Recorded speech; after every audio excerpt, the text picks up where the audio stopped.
Alright guys, welcome back to another video. It's my second attempt of recording this video.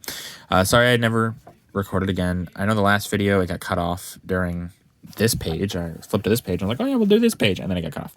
My recording software had a mess up, so that's where we are now. But now I'm going to record this. So yeah, thanks for watching, anyone that does. I really appreciate it. This is the Royal Navy's first big loss, repeating of the Courageous, and it is September 17th, 1939. It says the Courageous goes down. HM aircraft carrier Courageous was struck amidship by a torpedo from a German submarine while on patrol duty on September 17th and sank within a very short time. Orders to abandon ship were given 5 minutes after she was struck, but her commander, Captain Mackenzie Jones, which is this guy right there, remained on the bridge to the end and went down with the ship.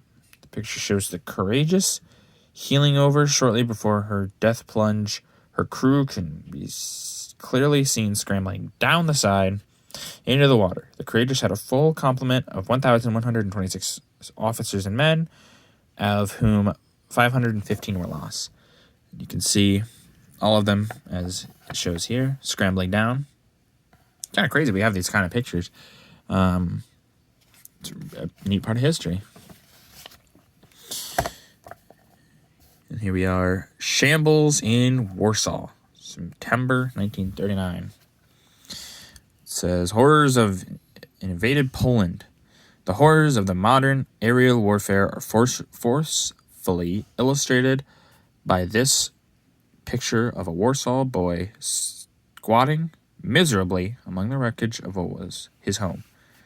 Scenes such as this were common all over Poland, and where the no Germans Air Force rained death and destruction on countless open towns and brought untold misery and hardships to Poland's civilian population. In spite of the constant raids, however, the indiscriminate damage they wrought, the morale of Poland's civilians remained unshaken. And here we can see this poor boy. Now, once again, like I said in a previous video, this might have been staged. So, like, this might have actually happened multiple times, but, like, this particular picture might have just been staged so that they'd be like, hey, see, this is, we're showing the world, this is what it's like here. Not that this is an accurate view of what actually happened, just sometimes they did this in war just to, because they might not have gotten the event on camera, because, you know, you're not always filming. That's kind of weird, especially back then. But it might just be like, hey, can you sit like this? We'll get it so the world can see, that kind of thing. So not a malicious intent, just a, hey, we need to show people. And then here's no Germans leave desolation in their wake. September 1939. This is Germany advance in Poland. Simultaneously, from four sides, Funny Mustache Man's forces marched towards Warsaw. And as endless lines of vehicles made their way through the countryside, villages, as in the picture above, so it's this one here, and farmhouses, this one here, were reduced to shapeless heaps of rubble. The Poles hoped in vain that the autumn rains would hold up the onrush, but their hopes were mocked by cloudless skies and the occupation of Western Poland, for which Funny Mustache Man's timetable had allowed a month, took little more than a week. Now it's kind of crazy to think that they got in that fast. They had a timetable of a month and did it in a week. Now there's a few reasons. One, as it showed in the previous video, Polish forces were kind of behind technologically. They didn't have the stuff that they needed for this war. And two, just the new kind of combat that the Germans brought, as well as the German soldiers kind of having an edge because of a certain kind of chocolate they have. And if you know, you know. But, yeah.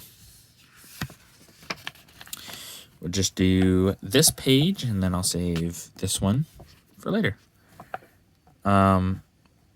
Last hours of Warsaw resistance, September 24th to the 27th, 1939. It says German troops fighting in Warsaw suburbs. Masses of mechanized forces, hundreds of bombing planes, working together in close cooperation, were the primary reason for German success in Poland. Yet despite the Poles' enormously inferiority in both these arms, it was a month before the Germans forced the capital to surrender. These two pictures illustrate the final phase of Warsaw's resistance. Above, German artillery, powerfully supported by tanks, is seen battering its way through the streets of the outskirts of the city. Below, infantry are advancing along the street, blocked by trolley cars under cover of tank.